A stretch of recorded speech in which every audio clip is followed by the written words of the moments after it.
হিন্দু এলাকায় আজও আপনাদের এত লজ্জা আছে এটা জানতাম না। ভগবানের নামে একটু হাত তুলতে যে আপনাদের এত কষ্ট এটা বুঝতে পারলাম। কিছু কিছু ভক্তদের দেখলাম যখন হাত তোলার কথা বলছে হাত তুলেন না, কারণ কি? লজ্জা।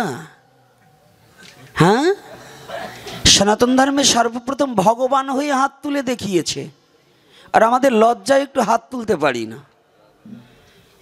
লজ্জায় এখনো মানে আমি যদি হাত তুলি, যদি আমার কেউ দেখে ফেলে যে আমি অমুকের জামাই, আমার একটু প্যাস্টিজে বাজবে তো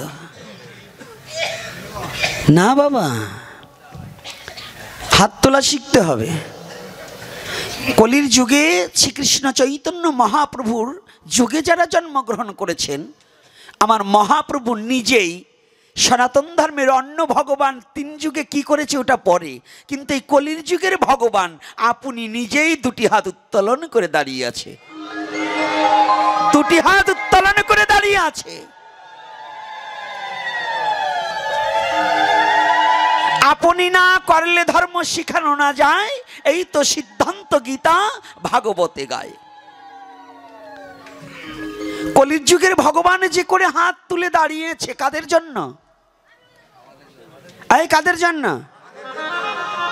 ভগবানের আপনার এই মর্তলোকে এসে এত কষ্ট করতে হতো না, ভগবানের মার খেতে হতো না। এই মারটা খেয়েছে কার জন্য? আমার জন্য। তাহলে সেই যুগে আমরা যদি একটুখানি অভিমানকে পরিত্যাগ না করতে পারি, একটু যদি লজ্জাকে পরিত্যাগ না করতে পারি, একটু যদি আত্মসমর্পিত চিত্ত না করতে পারি, তাহলে আমার মনুষ্য জন্মটাই বৃথা হয়ে যাবে। মনুষ্য জন্মটাই আমার বৃথা হয়ে যাবে গো।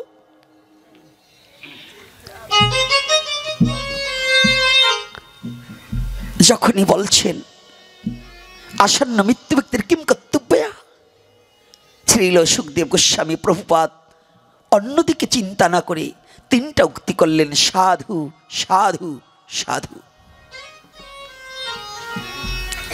মহারাজ দুটি নয়নের জল ছেড়ে দিলেন। মহারাজ পরীক্ষিত কান্না করে দিয়েছে, মনিবর আপনি কাকে সাধু বলছেন? অভিশপ্ত জীবনে তো কোনোদিন সাধু হওয়া যায় না।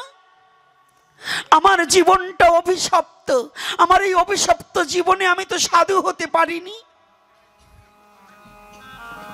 একটিবার কথাটা একটু ভাবতে হবে। সনাতন ধর্মের গ্রন্থগুলো এমন করে জীব শিক্ষা দেবার নিমিত্তে আলোচনা হয়েছে এবং লিপিবদ্ধ করা হয়েছে, আমার মতো মূর্খ জীব শাস্ত্র কি বলছে বুঝতে পারি না, তাই শাস্ত্রটাকে হৃদয়ে ধারণ করতে পারি না। আর ভাগবত হচ্ছে এমন একটা অস্ত্র, মায়া মুক্ত করার অস্ত্র। ভাগবত শ্রবণাম মঙ্গলম শুধু শ্রবণ করেছি, কিন্তু তার প্রত্যক্ষ মূর্তিমান হচ্ছে সুখদেব গোস্বামী। মাতৃগর্ভে ভাগবত শ্রবণ করে মায়া মুক্ত হয়েছিলেন। ভাগবত এমন একটা জিনিস, একটা প্রত্যক্ষ আর একটা পরাক্ষ। প্রত্যক্ষ কোনটাকে বলছে? নিজে শ্রবণ করা, আর পরাক্ষ হচ্ছে পরের কাছে শ্রবণ করা। শ্রীল সুখদেব গোস্বামী প্রভুপাদ পরাক্ষভাবে মাতৃগর্ভে থেকে প্রত্যক্ষ নয় পরাক্ষভাবে শ্রবণ করেও মায়ামুক্ত হয়েছিলেন। আর আমরা এত হরিকথা শ্রবণ করার পরেও আমাদের বিন্দু মাত্র মায়া মোহটাকে পরিত্যাগ করতে পারছি না। কারণ কি? মূলত কারণ কি? অর্থাৎ আমাদের সঠিক শ্রবণ হচ্ছে না, সঠিক শ্রবণ হচ্ছে না।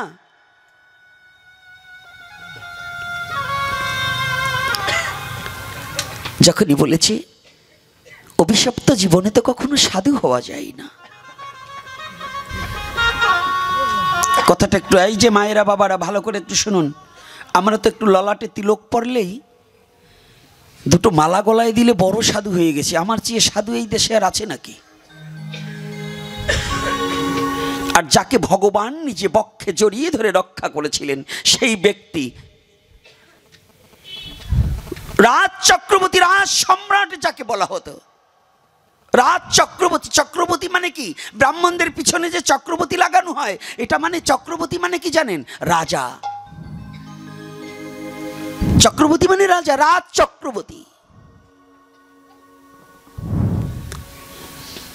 তাহলে রাজ চক্রবর্তী একমাত্র মহারাজ পরীক্ষিতের পিছনে ছিল রাজ চক্রবর্তী নাকি বাবা? কার পিছনে ছিল? মহারাজ পরীক্ষিতের পিছনে রাজ চক্রবর্তী ছিল না? মানে রাজাদেরও রাজা। সে ব্যক্তি আজ কি বলছে, মহামুনি আমাকে সাধু বলছেন। সাধু হতে হলে যে গুণের প্রয়োজন, যে যোগ্যতার প্রয়োজন, তার একটাও তো আমার মধ্যে নেই।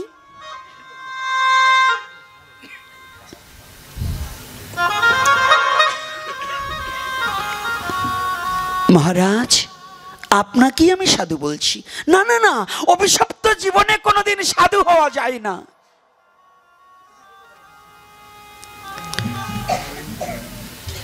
আমি কখন সাধু হব? শ্রীল সুখদেব গোস্বামী প্রভুপাদ বললেন, মহারাজ আপনি যে কখন সাধু হয়েছেন আপনাকে বলছি। আপনার পিতামহর চেয়ে অতীব উত্তম প্রশ্ন আপনি করিয়াছেন। মহারাজ পরীক্ষিতের পিতামহ কে গো?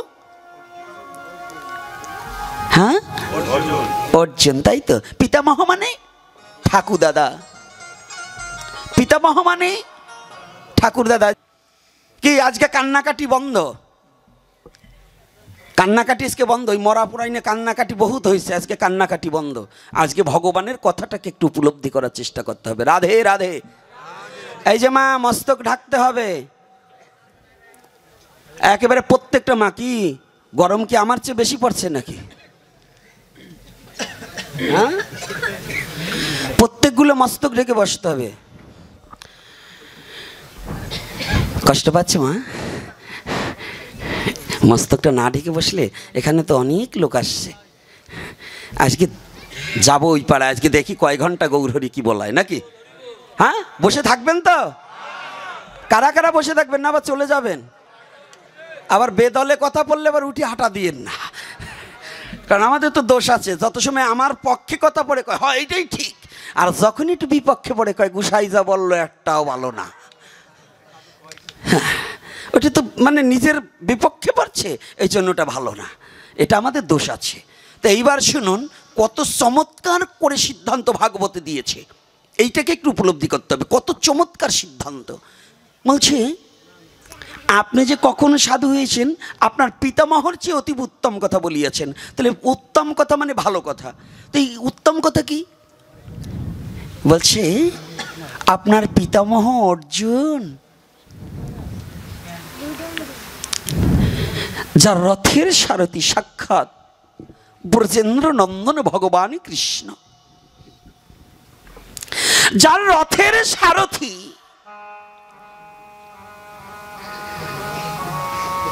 জানুন মহারাজ, ওই কৃষ্ণ শুধু অর্জুনের কাষ্ঠের রথের সারথি নয়,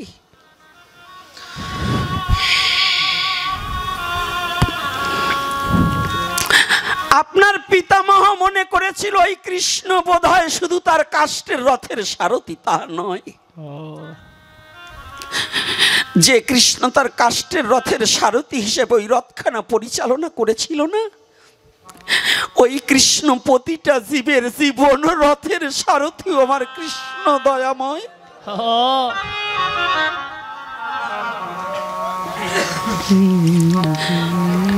প্রতিটা জীবের জীবন রথের সারথি ওই কৃষ্ণ দয়াময়।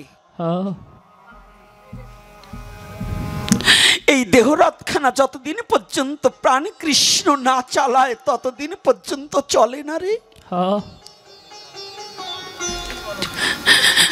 যেদিন এই দেহরথ থেকে কৃষ্ণ নেমে যাবে সেদিন এই দেহরথখানা অকার্য হয়ে পথে পড়ে থাকবে।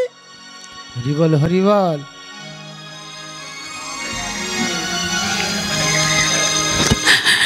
যতদিন পর্যন্ত এই দেহরথখানার সারথি হিসেবে ওই আমার অনাদিরাদি গোবিন্দ চালায়, ততদিন পর্যন্ত এই দেহরথখানা চলে।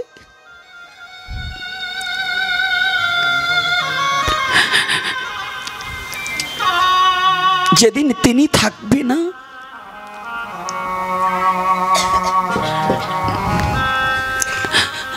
সেদিন এই দেহখানা আর চলবে না।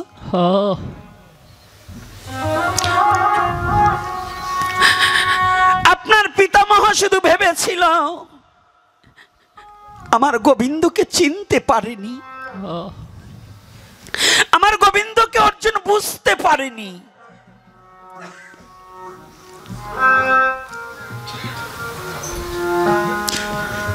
শুধু অর্জুন নয়, আজও যদি কোনো জীব আমার ভগবান কৃষ্ণকে শুধু সাধারণ মনে করে, তার জীবনটাই নিষ্ফল হয়ে যাবে। কৃষ্ণ কোনো সাধারণ বস্তু নয়, কৃষ্ণ কোনো সাধারণ ব্যক্তি নয়, কৃষ্ণ কোনো জনসাধারণের মতো নয়, আপনার আমার মতো কৃষ্ণ নয়। কৃষ্ণকে জানেন?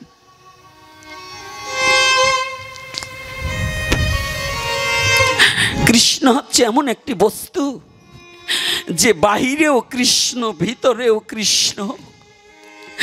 প্রতিটা জীবের হৃদয় মাঝে কৃষ্ণ পরমাত্মা রূপে অবস্থান করছে। যখন পরমাত্মা থাকবে না, আপনার বাহাদুরিও আর থাকবে না। সেদিন আপনার পথে পড়ে কাঁদতে হবে, পথে পড়ে যেতে হবে।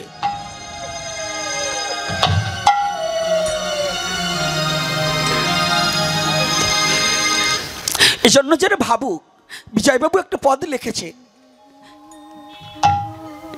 তুমি যখন যাহা করাও দয়াল রে, আমি তখন এই তাহাই করি, তোমার হাতের পুতুল হয়ে নাচি ও দয়াল হরি। মহারাজ, যদি আপনার পিতামহ সেদিন বুঝতে পারত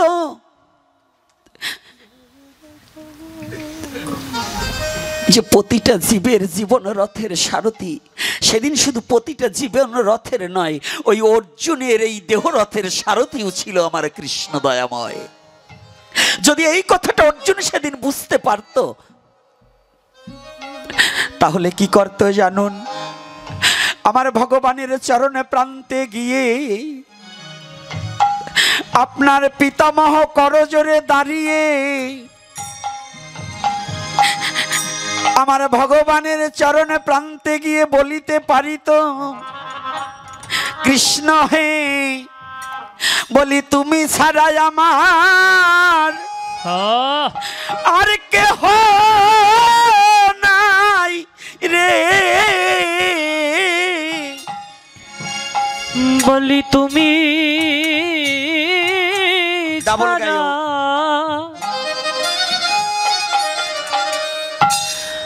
আমার কেহ কেহ নাই রে, তুমি ছাড়া। জয় শ্রী রাধে। আমার কেহ নাই রে, ওরে তুমি রাখো আমার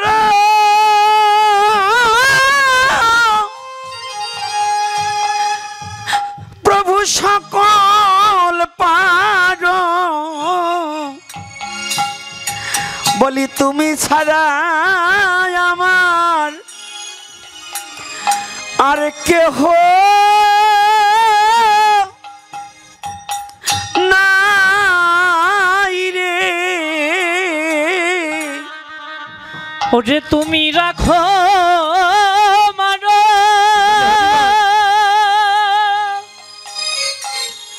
সকল পারো, তুমি রাখো সকল পারো, ওরে সকল পারো, জগতে তুমি, জগতে তুমি ছাড়া আর কেহ নাই রে। এ বিশ্ব জগতে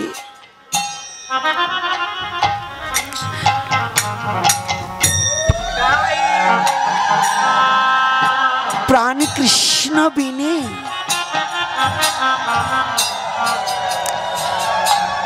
আমার গোবিন্দ ভিন্ন বিশ্ব জগতে জীবের আর কেহ নেই।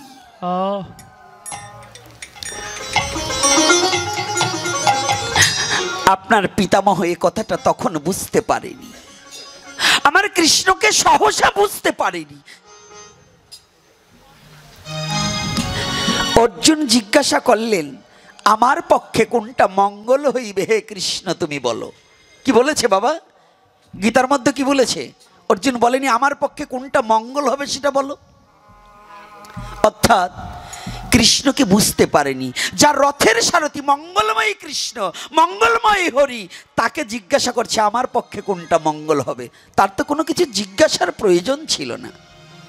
তাহলে আপনার পিতামহর চেয়ে আপনি উত্তম কথা বলিয়াছেন। কি কথা?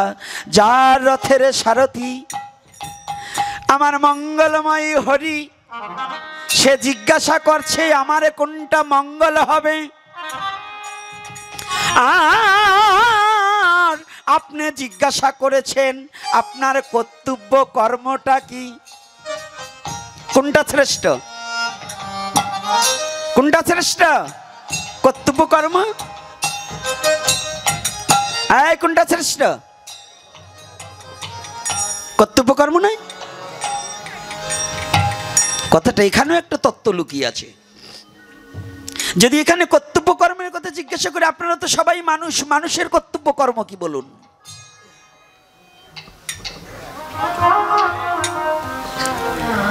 মানুষের কর্তব্য কর্ম কি? আহার নিদ্রা ভয়, পশুরও আছে মানুষেরও আছে, এগুলো কিন্তু কোনো মানুষের কর্ম নয় নাকি বাবা?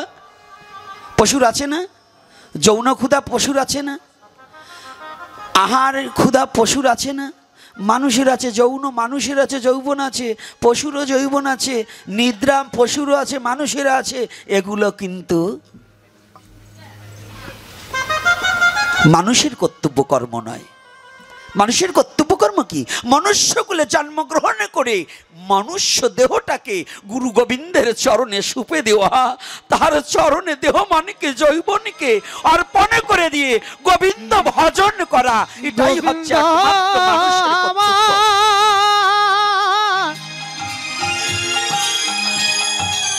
গোবিন্দ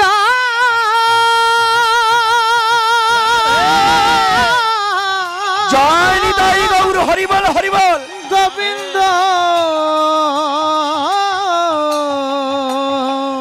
আমার, গোবিন্দ আমার।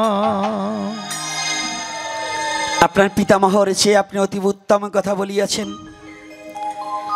আপনি তো সাধু। বলছে না না, আমি সাধু নয়। বলছে মহারাজ, হরিণীর নাভিতে কস্তুরী জন্মালে হরিণী ঘ্রাণে, কস্তুরীর ঘ্রাণে বনে বনে ভ্রমণ করে ছুটে বেড়ায়।